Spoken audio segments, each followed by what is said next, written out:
Se salvó de puro milagro, ni la fuerza de la naturaleza pudo enterrar su belleza. Es una de las obras favoritas de Diego Rivera, que se encuentra en un rinconcito del centro histórico en mi querida Ciudad de México, y hoy te voy a revelar los secretos que encierra El sueño de una tarde dominical en la Alameda.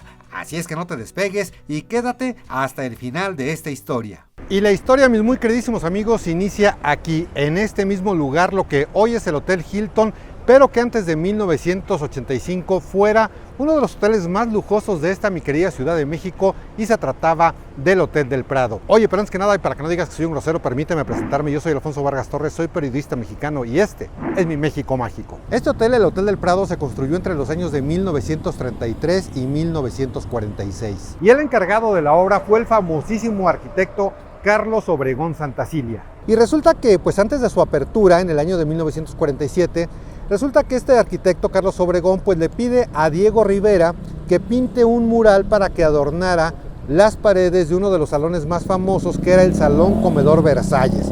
Ese comedor era muy famoso, mis queridos amigos, incluso pues en algún momento se llegaron a hacer programas de televisión ahí. Había un programa muy famoso que se llamaba Noche a Noche, que llegó a conducir una señorona a la que apodaban la Dama del Buen Decir, y se trataba de Talina Fernández. Y el tema para pintar ese mural pues era la Alameda Central, dado que el hotel se encontraba exactamente enfrente de este, que es uno de los parques públicos más antiguos de toda América Latina. Y es de esta forma que el artista, el gran muralista Diego Rivera, pinta Sueño de una tarde dominical en la Alameda Central. El mural se exhibió en ese salón, en el Salón Versalles, hasta 1960. Sufrió algunas cuestiones que te voy a platicar más adelante, bien interesantes. Hay de, pues llamémosle un poco falta de tolerancia, no sé cómo lo quieras calificar tú, pero bueno, eso te lo cuento un poquito más adelante. Entonces resulta que en 1960 deciden bajar el mural del Salón Versalles al vestíbulo. Esto literalmente le salvó la vida al mural. ¿Por qué lo bajaron al vestíbulo? Pues porque finalmente en el Salón Versalles pues no era como que tan accesible para que la gente lo visitara, lo conociera, pudiera apreciar esta magnífica obra de Diego Rivera. Entonces alguien dijo, vamos a bajarlo al vestíbulo, al lobby, para que la gente pues realmente pudiera apreciarlo, pudiera verlo. Y como te digo, esto le salvó la vida. Pues resulta que llega el año de 1985 y el 19 de septiembre, muchos saben lo que ocurrió, un gran terremoto sacudió a la Ciudad de México y el Salón Versalles quedó totalmente destruido. O sea que si el mural hubiera permanecido en el Salón Versalles, ahorita estaríamos grabando otro video, no te estaría hablando de este tema porque pues no existiría simplemente. Ahora te quiero aclarar que el Hotel del Prado no se cayó como tal, pero sí quedó bastante dañado, por lo que tuvieron que demolerlo años más adelante, y sobre sus restos pues construyeron el Hotel Hilton, que también es precioso.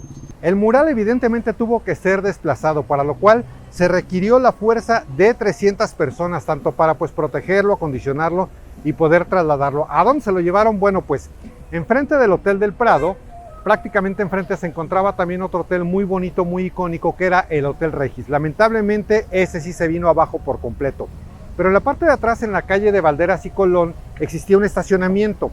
Entonces dijeron, bueno, pues vamos a llevarnos el mural para ese lado. ¿Cuánto crees que se tardaron en una distancia que es de aquí a allá? O sea, una distancia que no recorres ni en 5 minutos. Bueno, pues se tardaron la friolera de 12 horas por lo complejo que fue llevarse el mural hacia esa zona. Ahora bien, un dato interesante aquí que te quiero revelar es que yo no conozco algún museo similar, si tú sí, déjalo aquí abajo en los comentarios, que primero se haya llevado la obra de arte y luego se haya construido el museo. Fue el caso de este mural, ya que primero lo trasladaron y una vez que estaba ahí, pues ya entonces comenzó la construcción de este museo. El traslado, mis queridos amigos, fue coordinado por la Secretaría de Obras de lo que en ese entonces se llamaba el Departamento del Distrito Federal, hoy es el Gobierno de la Ciudad de México, y el museo finalmente abrió sus puertas el 19 de febrero de 1988. Desde entonces hasta nuestros días tú lo puedes visitar. Al final te voy a dar horarios, precios y demás. Por lo pronto vamos a caminar pues unos pasos hacia la parte de atrás para ver, conocer y disfrutar el mural Sueño de una tarde en la Alameda, Sueño de una tarde dominical en la Alameda Central. Justamente donde estoy caminando ahorita es el Parque de la Solidaridad. Híjole, sí cuesta trabajo y sé que ya pasaron muchísimos años, pero pensar que en 1985, en este mismo lugar donde estamos ahorita parados, pues era uno de los hoteles más famosos, lujosos, icónicos de la Ciudad de México, que era el Hotel Regis.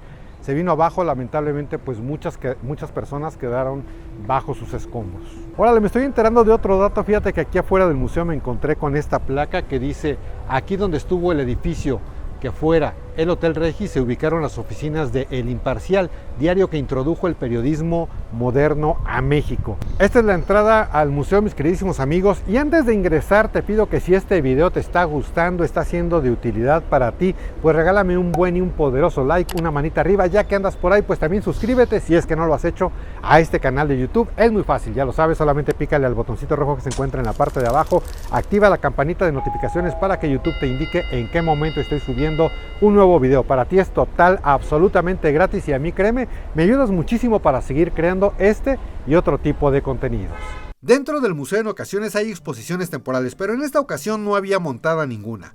Mira, desde que ingresas, créeme que es una sensación increíble estar frente a esta magnífica y enorme obra de arte que tiene una superficie de 4.17 metros de alto por 15.67 de largo y pesa 3 toneladas. Está distribuido en 3 secciones y compuesto por más de 150 figuras que puedes identificar en estos paneles. Del lado derecho, la explicación está en español y del izquierdo en inglés. De izquierda a derecha podemos observar una primera etapa donde se representa la conquista y la época colonial, con personajes como Hernán Cortés, Fray Juan de Zumárraga, Sor Juana Inés de la Cruz y Luis de Velasco II. También se aborda el tema de la independencia y las intervenciones extranjeras, donde se observa a Antonio López de Santana entregando las llaves de los territorios nacionales, de México, al general norteamericano Winfield Scott. La Reforma y el Segundo Imperio están representados con las figuras de Benito Juárez, Ignacio Ramírez, apodado el Nigromante, Ignacio Manuel Altamirano, Maximiliano y Carlota de Habsburgo. Oye, ¿recuerdas que hace un momento te hablé de algo que le ocurrió al mural cuando estaba en el Salón Versalles del Hotel del Prado? Bueno, pues resulta que aquí apreciamos la figura del guanajuatense Ignacio Ramírez, conocido como el Nigromante, que en algún momento pronunció un discurso donde dijo: Dios no existe. En el pergamino Diego Rivera pintó esa frase. El mural que crees no quiso ser bendecido por el arzobispo Luis María Martínez, y además un grupo de estudiantes conservadores atentó contra el mural destruyendo a martillazos el texto. Por ello más adelante se cambió la frase y hoy se lee literalmente: conferencia en la Academia de Letrán el año de 1836. En la sección central vemos a Lucecita Díaz y Carmen Romero Rubio, hija y esposa de Porfirio Díaz. Entre estos personajes aparece Diego Rivera a la edad de 9 años. Por cierto, la imagen de Diego niño también fue destruida por los estudiantes conservadores, pero luego se restauró. Y detrás de él está Frida Kahlo, quien en un gesto maternal abraza al artista. La Catrina da la mano a Diego niño y el brazo a su creador, José Guadalupe Posada. En la tercera sección, Rivera ilustra los movimientos campesinos y la manera en que se desarrolló la Revolución Mexicana. Retrata a campesinos maltratados por un gendarme, por un policía, y el sueño de la justicia. El México moderno es representado por una figura presidencial. En esta sección aparecen los retratos de Ruth y Lupe Rivera, hijas del artista. Diego vuelve a autorretratarse como un niño comiéndose una torta. A lo largo del mural también apreciamos distintas construcciones importantes de la zona, como los quemadores de la Santa Inquisición, la iglesia de San Diego, el kiosco morisco que se encontraba en ese entonces en la Alameda Central, el kiosco de la Alameda con orquesta de la policía y el Palacio de las Bellas Artes. Por cierto, de muchos de estos lugares tengo una serie de videos que te estoy compartiendo en la caja de descripción. En el museo hay un rostro de Diego Rivera y unas bancas relativamente cómodas para que puedas sentarte y apreciar en su máximo esplendor la belleza de este mural. Ahora bien, costos de entrada, ahí te van. El museo abre de martes a domingo de 10 de la mañana a 6 de la tarde. La admisión general es de 45 pesos, pero hay acceso gratuito a personas mayores de 60 años, menores de 13 años, jubilados, pensionados y personas con alguna discapacidad. También profesores y estudiantes con credencial vigente. Los domingos, mis queridos amigos, si tú vienes a ver este mural el domingo, la entrada es totalmente gratis. Ahora bien, si tú como yo traes tu cámara de foto o de video, esto tiene un costo adicional.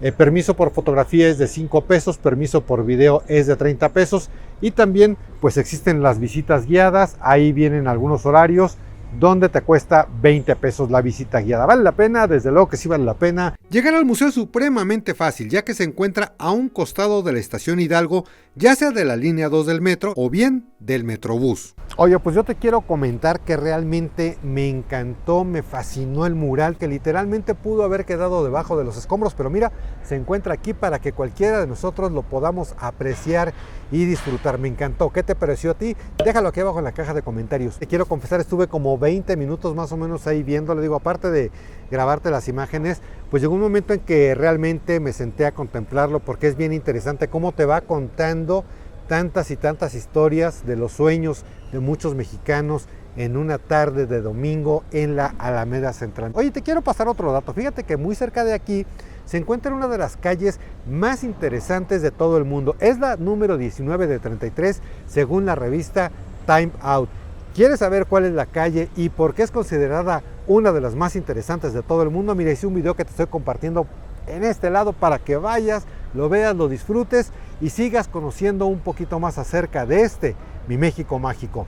Mis muy queridos amigos, nos vemos y nos escuchamos en cualquier momento, en cualquier lugar. Yo me despido de ustedes. Mi nombre es Alfonso Vargas Torres. Muchísimas gracias y hasta la próxima.